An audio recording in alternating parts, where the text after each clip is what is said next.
तो अभी हम लोग बात कर रहे थे बस्तर में जो चुनाव हो रहा है और जिसमें जिस तरह भी नक्सलाइट हिंसा के भी बावजूद, धमकी के बावजूद लोग बड़ी संख्या में मतदान के लिए निकल रहे हैं। सुबह से ही लोगों में हर मतदान केंद्र में अलग अलग तरह का उत्साह बना है। हमारी टीम भी लगातार हर जगह जो है जहां पहुंच सकती है, दुर्गम जो नक्सलाइट क्षेत्र समझे जाते हैं वहां पर भी हमारे लोग पहुंचे हुए हैं और लगातार जो है वो वहां से रिपोर्ट दे रहे हैं। तो मैं जावेद भाई आपसे जानना चाहूँगा कि आपके पास अभी तक कितना, कहाँ कहाँ किस तरह का मतदान है, कोई घटना ऐसी हो जिसको आप उल्लेख करना चाहें, उस बारे में आप बताएं।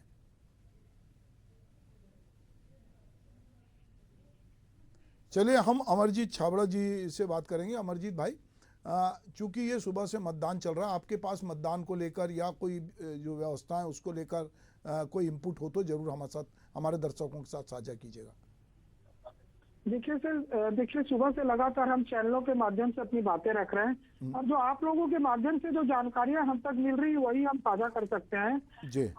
मैंने जितने भी दृश्य देखे हैं वो दृश्य बहुत अच्छे हैं। मैंने पहले भी कहा कि बहुत बड़ी संख्या में महिलाएं, खासकर महिलाओं को रेखांकित करना चाहूंगा, बहुत बड़ी संख्या में महिलाएं अपने घरों से निकलकर कतारबद्ध रूप से लाइनों में खड़ी नजर आ रही हैं जी। और उनके चेहरे पर जो खुशी है वो साफ इंगित कर रही है कि वो प्रदेश में 3 माह की जो हमारी सरकार थी, विष्णुदेव साय जी की सरकार, जिसमें महतारी बंधन को लेकर महिलाओं को बहुत बड़ी सौगात मिली थी और उसी सौगात को से हर्षोल्लित होकर वो लाइनों में खड़ी नजर आ रही है। और इस बार जो बस्तर की सीट है, अगर बहुत बड़ी संख्या में मतदान हो रहा तो निश्चित ही संकेत देता है कि वो बस्तर की लोकसभा की सीट जो पिछली बार कांग्रेस के पाले में थी, उसमें बदलाव के भी आसार नजर आ रहे हैं।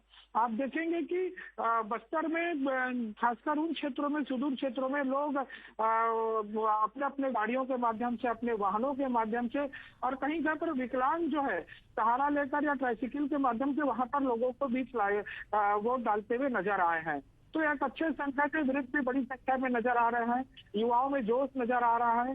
तो ये भयमुक्त सरकार है, हमारी डबल इंजन की सरकार है। हमने लगातार ये प्रयास किया है कि इस प्रदेश का अमन चैन खुशहाली हो और पिछले 3 माह में लगातार प्रदेश के विकास के जो काम हुए और खासकर देश के यशस्वी गृह मंत्री माननीय अमित शाह जी का दौरा हुआ था और इस बीच उन्होंने जो कहा था कि हम इस प्रदेश से 3 साल में समूचे नक्सलवाद का सफाया कर देंगे और खासकर प्रदेश में विष्णुदेव साय जी की सरकार बनी तो आदिवासियों के पैरों से चप्पल छीनने का काम जो कांग्रेस की सरकार ने किया था, तेंदुपत्ता संग्राहकों के लिए हमने 5500 रुपए की जो राशि फिर से जारी की है, ये सारे जो संकेत है वो इंगित करते हैं कि प्रदेश में की सरकार पर आदिवासियों का विश्वास बढ़ा है। आदिवासी बहुत बड़ी संख्या में यहाँ से निकल कर आ रहे हैं और खुद कवासी लखमा का मैं जिक्र करना चाहूंगा। कवासी लखमा जी को जब टिकट मिली थी तो कवासी लखमा जी का एक स्टेटमेंट आया था, आप लोगों के चैनल के माध्यम से जो हम सब ने भी देखा था कि उन्होंने कहा था कि दीपक बैच को टिकट क्यों नहीं थी, मुझे क्यों टिकट थी। मतलब लगता था कि कवासी लखमा खुद कहीं ना कहीं चुनाव से बचना चाहते थे।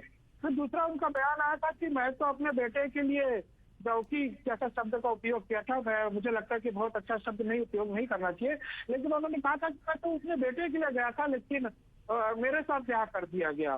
तो ऐसे शब्दों से इंगित होता है कि कवासी लखमा भी कहीं ना कहीं बहुत उत्साहित नहीं थे इस चुनाव को लड़ने के लिए, लेकिन क्योंकि पार्टी आला कमान ने उनको निर्देशित किया होगा और कांग्रेस की जो मूल रूप से भी वस्तु स्थिति है, कांग्रेस में एक समझन की स्थिति मची हुई है। कांग्रेस को लोग उसकी कार्यशैली को, उसके जो वक्तव्य आते हैं, उनके जो बयान आते हैं, उनसे लोग किनारा करते हुए कहीं ना कहीं को छोड़कर बहुत बड़ी संख्या में कांग्रेस से दामन छुड़ाना चाह रहे हैं। तो मुझे लगता है कि ये चुनाव कांग्रेस का छत्तीसगढ़ में लोकसभा चुनाव के लिए कोई बहुत ज्यादा आशावादी चुनाव नहीं है। इस चुनाव में जो 2 सीटें उनके पास थी वो 2 सीटें भी उनके हाथ से जाने वाली है। हम 11 की 11 सीटें जीतने वाले हैं और देश में पूर्ण बहुमत की सरकार बनेगी। हमने जैसे पहले भी कहा 370 सीटें जीतने का हमने संकल्प लिया है और हमारे जो गठबंधन की है सीटें वो लगभग 400 से ज्यादा होगी। हम पूर्ण बहुमत की सरकार बनाएंगे और एक केंद्र में और राज्य में दोनों सरकारें मिलकर एक डबल इंजन की सरकार बना के देश और प्रदेश में विकास की गाथा गिनते हैं।